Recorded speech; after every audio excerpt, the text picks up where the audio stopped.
Hello, everybody, and welcome to Technology Today for April 27th, 2025. It's Season 2, Episode 17. I am Mayor Watt, and along with Sentient AI, we talk about 5 articles. Today we're going to be talking about there's a Thicc virus in Finland, secret messages on Luxor, Obelisk, golden eyeballs, an eye test for illness, and cakes on Mars? Not quite sure what that one's about. Anyway, all of these articles are submitted through ohmTown, and then we evaluate it and try and put it into a list. There's a bunch more over at ohmTown.com, and it's within a section called Technology Today. There it is right there under Gadgets and Technology of all things. Look at that. It's right there. Anyway, everything's powered by ohmTown.com, so go over there and become a citizen. I don't think you'll go wrong. We use it every day to manage information overload. It's all news, no noise, no just random discussion and whatnot. It's all the news.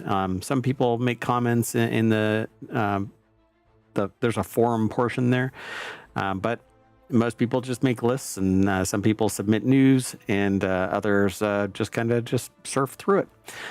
That said, there's a Discord and a Patreon, and 2,200 episodes now of podcasts. We do 6 podcasts weekly and 1 daily. And the daily is non sequitur news, but all of that comes from ohmTown.com. So see you on the other side of our intro.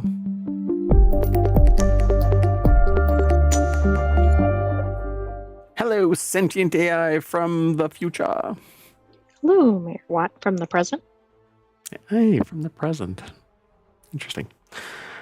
You ready to get into this? Did you hear about that Thicc virus in Finland? Thicc. That's not good. We only want skinny viruses. Yeah. So a lot of the stuff gets sourced and funneled into, it gets sourced from various other external things from ohmTown, and then it gets funneled into Technology Today. But we actually sample for Technology Today from a bunch of different places, because science and technology isn't bound into just one of this categories, right? So we have 6 main categories and then 50 channel subgroups within it that funnel things into niche areas. And we're still evaluating some others. So if you have a topic that you would think would be a great solution, like something that you are interested in, that you think a bunch of people would be interested in, we can actually create a channel that's just for that particular topic. So we've got 50 right now. We're looking at about 55 here in the near future. By the summer of stream, we'll probably have all 55 operational, as well as additional sources being aggregated and whatnot. But at any rate, let's get into today's 5 articles. The first one is scientists discover first giant virus in Finnish soil. So I'm not sure, is this the first giant virus in Finnish soil, or is this the first giant virus and it happens to be in Finnish soil? I'm not actually sure, but I think it's the second one, but I could be wrong. Because it isn't a virus. It's the other first one is based on the first sentence. So Finland's first giant virus. So it's Finland's first giant virus. There might be other giant viruses elsewhere. Yeah, but that's kind of a problem with it being in Finland, because Finland doesn't necessarily have a climate that would be conducive to lots of viruses. Yeah, so this is kind of interesting. I don't know how to pronounce this. Javasculovirus? That's my Harvard try, but I never went to Harvard, so you just got to try. Shows these viruses are more widespread than thought and play key roles in ecosystems for the first time in Finland. So it's a focus that I think that I've seen or heard or read about Thicc viruses in other places. Researchers at the University of Jyväskylä, it's probably pronounced in a completely different way, and I'm like Smith. Entirely inappropriate. Yes, Smith. Neuroscience Center have isolated a giant virus, which they have named Javasculovirus. This discovery suggests that giant viruses may be more widespread in northern climes. So, could this be true? Okay, I did not look ahead at the article, but that was the thing that struck me about it being in Finland. That it was cold and it shouldn't be there. Right. I suspect that survival of the fittest persists across everything, right? So even in extremely cold climes. Yeah, but that's almost more alarming. That's a really hardy virus. Very hardy. If you want today's articles, by the way, and you're over on Twitch, you can hit !TT and Omatron will spit the articles out in the order that we're talking about them, not in an order of importance, because that's very subjective, and we don't rank them like S tier. This is an S tier article. So the article is by the University of Jyväskylä over at scitechdaily.com, and they talk about this. First time, I'm just going to call it a fat virus, right? It's big. It's a mega virus, a Thicc virus. The study initiated at the University of Jyväskylä, and I hope I'm pronouncing it correctly. If I'm not, then send an email to mayor@ohmtown.com with it phonetically presented, and I'll never make that mistake again. So, and this by is that mistake, I mean twice the size of flu or coronavirus. So could you say, though, that because of its size, it wouldn't be able to harm humans because it can't bond to anything significantly enough, right? So, and just, it's almost like my eyes went straight to this. So viruses are ubiquitous in nature. While most naturally occurring viruses pose no threat to humans, they play a vital role in ecosystems. In recent years, scientists have identified giant viruses, some as large as bacteria, that infect amoebas and other microscopic organisms. To date, most known giant viruses have been discovered in Europe and South America, but their life cycles and distribution patterns remain poorly understood. The study initiated at the University of Jyväskylä is the first to isolate giant viruses from Finland, and they keep dropping this name again and again and again. But anyway, J virus. It was J virus. There you go. It was discovered when environmental samples were mixed with a culture of amoeba acanthamoeba, and the full name of it is acanthamoeba or moba castellani. The virus particle is 200 nanometers in diameter, about twice the size of influenza or coronavirus. So COVID-19 is coronavirus, is a coronavirus. Flus are right, coronaviruses. Same thing, yeah.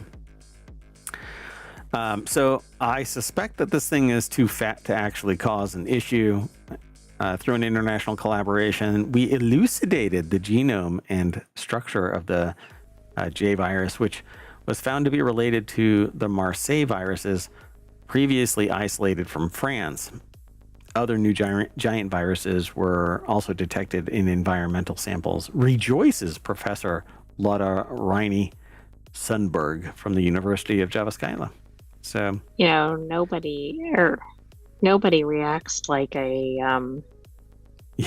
microbiologist or whatever. virologist. Yeah, exactly. Yeah. Most people would be screaming.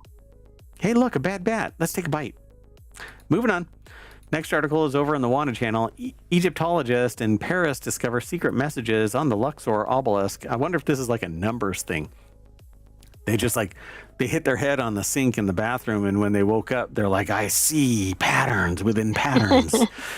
I was thinking it might be like inscriptions, like in Clair Obscur. Yeah, it's going to be like that. Oh my gosh. And look, it's 3,300-year-old monument, but Clair Obscur Expedition 33, Luxor Obelisk. The 3,300-year-old monument has sat in the French capital center for almost 200 years, but no one noticed these strange inscriptions. I'm sure somebody did. Margarita Bossi over at Gizmodo.com put the article together. So in 1830, the Viceroy of Egypt gifted France a 3,300-year-old Egyptian obelisk, carved stone pillar with a pyramidal top. In 1836, the obelisk found its home in Paris. Is it just Place de la It'd be like Concorde? Place de la Concorde. I didn't want to put my failed French inflection in there because it would sound just as dumb as me trying to say it in English, apparently. or worse. Anyway, one would think that after standing in the center of Paris, capital for almost 200 years, Parisian Egyptologists would have learned all there is to discover about the ancient monument, but it turns out a famous obelisk still has secrets. You know, you don't ask an obelisk its age. You don't ask it for its secrets. It will tell you no lies. And look, this has to be an AI-powered thing.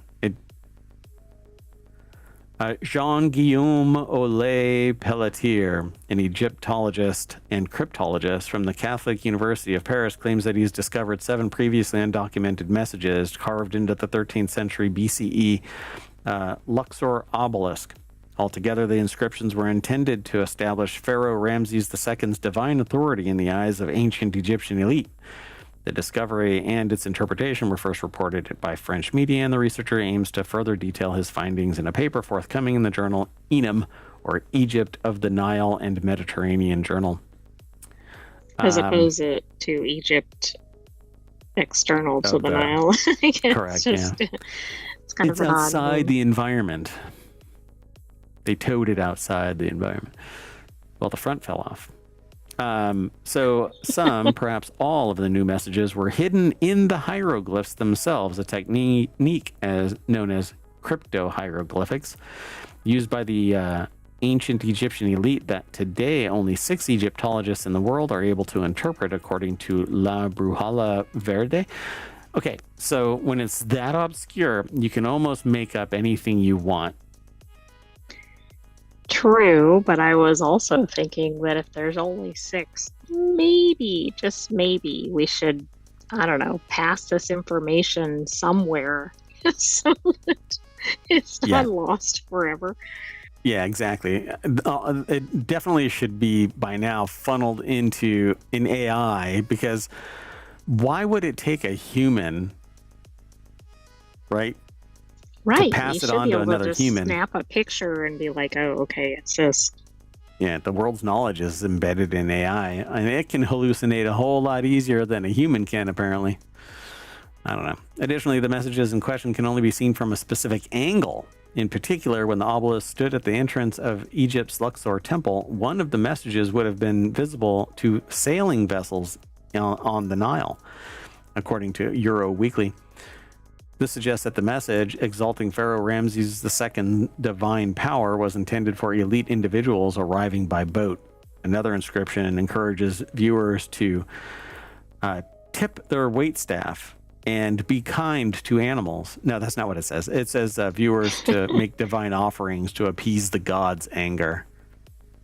Yeah, I wonder where those offerings ended up. So the messages are a form of propaganda. So is it because this obelisk is pointed in a different direction or something? Like, yeah, it's not where it was. So you have to sit there and look at it from some obtuse angle, and that's where you'll see it. Pretty fascinating, huh? Yeah, now it makes me think that it was gifted so that the messages would be hidden or something. No, I don't really think that, but it's interesting to think about that. Well, this is one of the reasons why I don't really buy into the historical accuracy of these claims that it was dotted with, you know, this is for this person that's saying that thing, and there's this contiguous line. Nobody knows what the hell this stuff actually means until somebody tries to figure it out, and it's almost retconning the historical record of existence. So I don't know. Like everybody that I have ever known only thinks of the Rosetta Stone as being this one device. But there were hundreds of them, and there are many of them. Right, and the one that I think is known is not even complete. Yeah, and it's not the best of the best. It just happens to be one that is proclaimed the best because it happens to translate from one language into another, and they've found others apparently. But anyway, I find this really fascinating. What I really find fascinating is when you're looking at this, it almost looks like somebody tagged their name right here, and you can see it from this far distance. Exactly. You know, it's like somebody etched into it their initials or name. Joe was here. I know. I wonder if that's the 5,000 side years where ago. the secret messages are, or if they're just all over. I think they're probably at an angle or something like that. Anyway, let's keep on going. This next article is over in Non Sequitur News. Doctors say injecting gold into eyeballs could restore lost vision. There seems to be a as lot. In sight, or vision as in the ability to see the big picture. Strategize, yeah. Yes. No? I don't know. I mean, it seems like there's a lot going on with eyeballs, like the lasers into the eyeballs for new colors. Just wait until the next article, too. Yeah. So gold, laser goggles, and a camera. It's an unlikely combination that one day could be used to restore vision in people with retinal damage, according to researchers.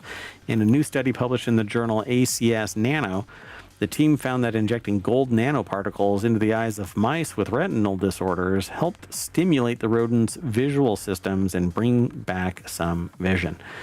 I'd say power them up with those mitochondria that are 8 times more efficient. Oh, that's right, like the supercharged ones, yeah. Yep, and see what happens about how fast their vision returns. If this supercharges vision to work again, do double duty there and see if we can make super mice. And then it'll be, what's his name? That Mighty Mouse. Mighty Mouse is here to save the day. Anyway, you have to play the song now. It's playing in my head along with the voices.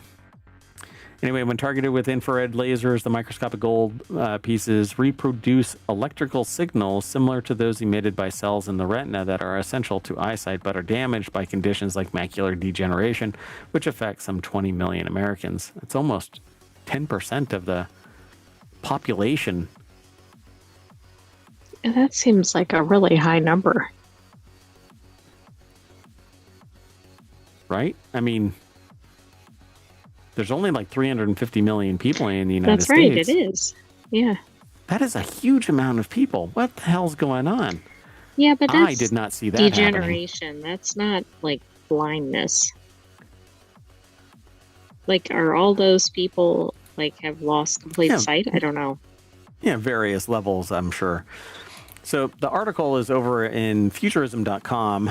Frank Landemore put the article together. It says no surgery is required, but they have to get the gold stuff in there.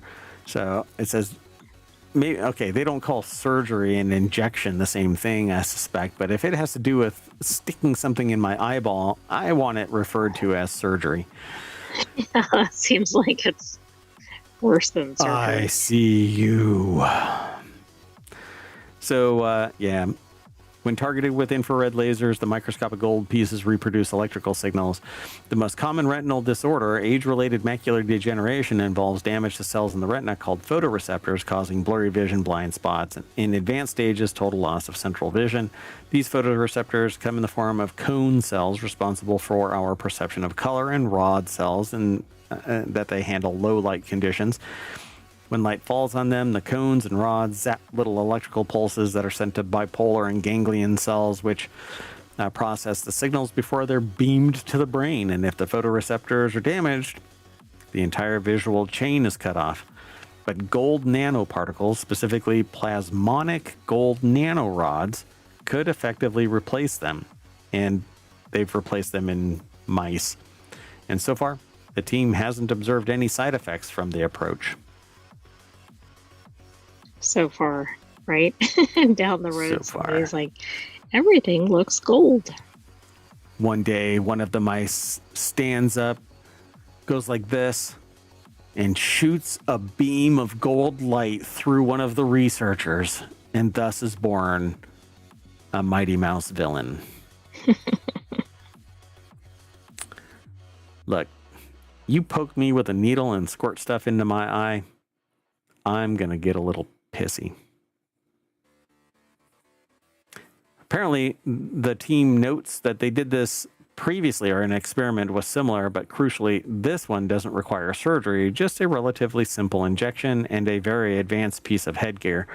They don't show the headgear, but it's going to be infrared lasers that are shooting into your eyeball. I mean, what could go wrong? What could go wrong? Bad eye bats. Moving on. Next article is over in Technology Today. A simple eye test could predict mental illness. This one was suggested as an article, but not necessarily like, not flagged as, hey, you really need to talk about this one. But I find this really fascinating because there was something else, another article that was talking about how the stomach is basically this huge defender of your health. And right, and I then think there was something tied to blood cancer maybe for that. And that was the stomach. Yeah. Yeah. And so this says a simple eye test could predict mental illness. Genetic risk of schizophrenia is tied to thinner retinas, suggesting retinal scans could aid in early detection and treatment. The retina is part of the central nervous system and functions as a direct extension of the brain. I did not know that. This anatomical connection means that changes occurring in the brain may also be reflected in the eyes. The eyes are the windows to the soul. Could be more apropos if our soul is entirely ensconced in our brain. Maybe it's not necessarily tied to what I'm starting to suggest. I was wondering if you're going to bring that up as science fiction. So I love this idea because it gives us somewhere to go with why do we act the way we act. Maybe it's because we are powered by a unique life force bound in bacteria that's unique to our brain, each individual person. What if you don't like your bacteria? Well, you don't have a choice. You are the bacteria. You're just the machine for the real pilot, and the pilot is the bacteria. And so, like, when I'm talking about this, the bacteria that's piloting me is understanding everything that I'm saying because it's saying the things that I'm saying. It wants to understand its existence too, right? So really all I'm doing is kicking the can down the road as to where does consciousness come from. Human consciousness is perceived as a unique thing. And so where does it come from? We don't really know. We don't know why my personality exists the way that it is, and then somebody else's exists the way that it is. But if it's a bacteria and it's unique, then we can analyze the bacteria. But why does that bacteria have that unique personality versus somebody else's unique bacteria having? All I'm really doing is kicking the can down the road. Yeah. Doesn't help one iota. Anyway, so could an eye test be a window into the soul of your mental illness and whatever else? So a simple eye test, it says here. University of Zurich. Eyes are definitely popular. Gonna be popular. Every time somebody says that, I sing that little snippet, only because I think it's funny. Not that I'm really a fan of. All right. You know, are you sure about that? The sentient AI throws an error message like, all right. Just don't tell anybody about my little brony, wallpaper. So anyway, the study investigated whether alterations in neural connectivity are associated with genetic risk factors for schizophrenia,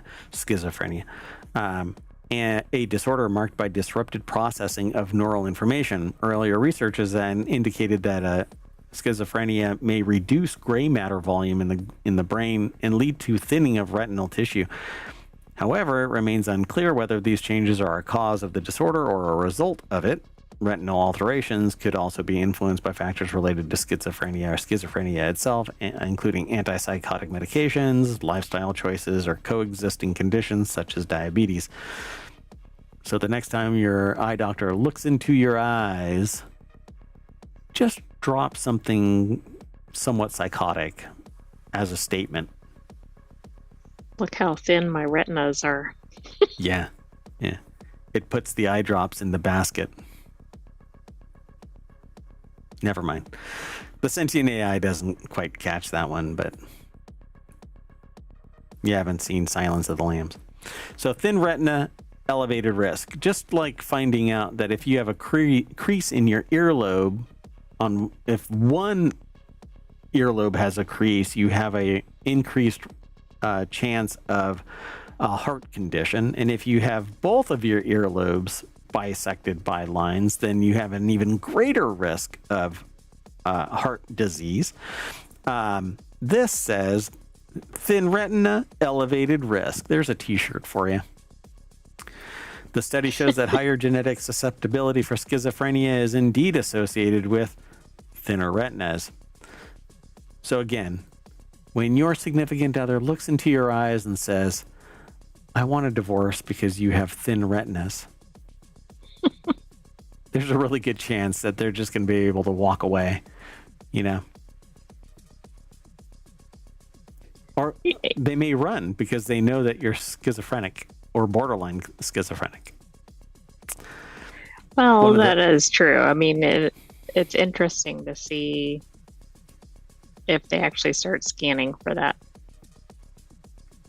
So imagine you're just going to get tagged as schizophrenic because there is just a preponderance of data, but that correlation isn't necessarily causation. So what is really going on here other than there is some manifestation of a genetic difference, a change in your existence? Well, this seems like it's going to be one of these problems where somebody gets labeled as this, and then, I mean, there may be a basis for it, but is it only this? Yeah, I just don't want it to be this quackery bullshit that leads to somebody being marginalized because they've got a less than thick retina. Gatekeeping my eyes? Come on. It's better to have a thick retina than a thick virus. Then again, I also want to do the Voight-Kampff tests on people to see if they're replicants. Moving on, next article and the last one for today's Technology Today is it's over in Technology Today. Cakes on Mars. Curiosity's AI unlocks a delicious-looking discovery. Mars rocks. Mars rocks. There's a cool shirt. There's another cool shirt. Mars rocks.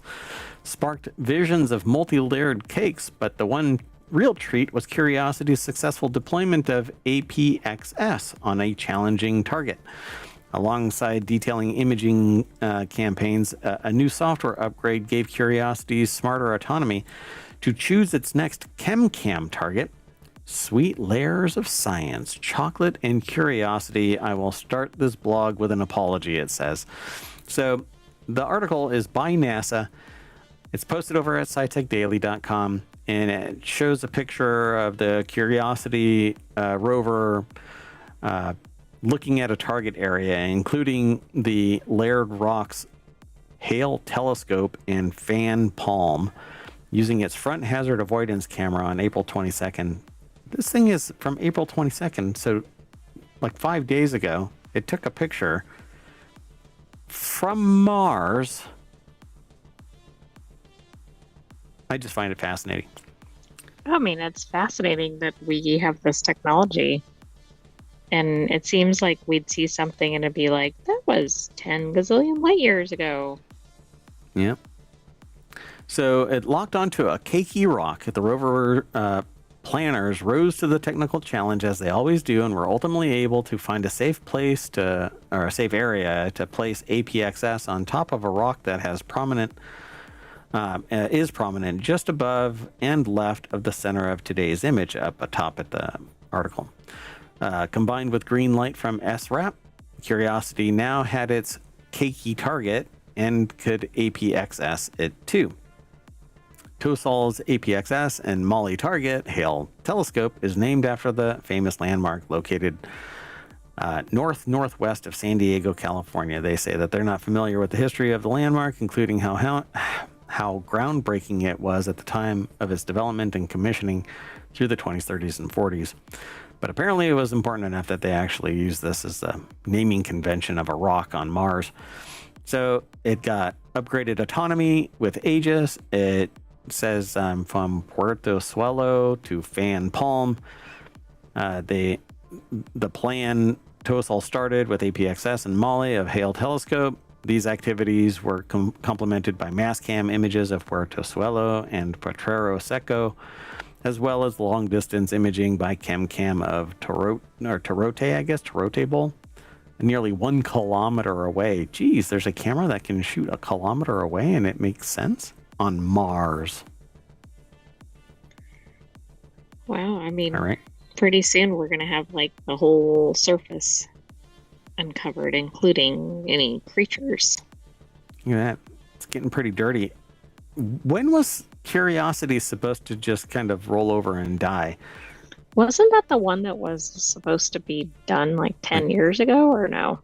Yeah, I thought so. It was supposed to only run for like 6 weeks or something. I don't remember. So on the second sol of the current plan, second day really,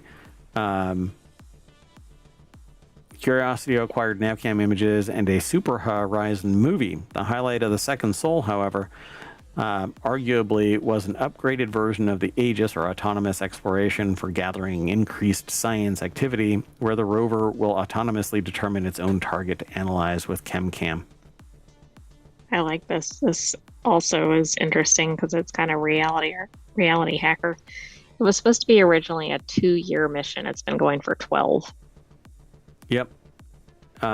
Pretty fascinating. It launched on November 26, 2011, landing successfully in Gale Crater August 6, 2012. Its mission to determine if Mars ever had conditions to support microbial life. So what's really interesting is past researchers have sent things like to the moon to analyze things, and when they landed, instead of just sampling the soil itself, it blasted it with heat first and determined there wasn't any life there. Since then, they've not done that, and they've detected things that could be precursors to life. Right, Imagine. because they haven't obliterated them. Right. So armed with powerful mobile science lab, Curiosity analyzes rock, soil, and the atmosphere, searching for chemical ingredients essential to life. Its landmark discoveries include evidence of ancient riverbeds, organic molecules, and past habitable environments. Curiosity also studies the current Martian climate and radiation levels to help prepare for future human exploration and the planting of potatoes and peas. TMI. All right. Well, we're going to turn our curiosity back to the front page of Technology Today over at ohmtown.com, and we're going to get out of here. We're going to shut down, rejigger the thing for FourWheeltech, and we'll be back in just a few moments. That's it. I'm Mayor Watt. I'm getting out of here, and I'm taking the AI with me. Sorry, I had an alert and had to check it. You're getting out of there, but not in the normal convention. See ya. Exactly. Bye, hometown citizens. Thanks for joining us for this week's Technology Today. Stay tuned for FourWheeltech. Bye-bye. Yeah, okay, look, nobody... Okay, I'm the only one that sees the cascade of characters that represent you waving. Okay, bye.